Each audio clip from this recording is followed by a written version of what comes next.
Hi các bạn, hôm nay Thư sẽ chia sẻ cho các bạn một câu đàm thoại mà hầu như mình muốn biết ai đó đến từ đâu. Rất đơn giản, các bạn chỉ cần nói cấu trúc where, to be, subject, from and answer, subject, be, from. Rồi mình nói một cái nước nào đó, the country.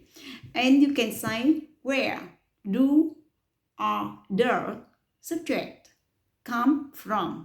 And answer, subject, comes from, and country. Okay, example I can say, where are you from? I'm from Vietnam. Or you can say, where do you come from? I come from Vietnam. Where is she from? She is from Vietnam.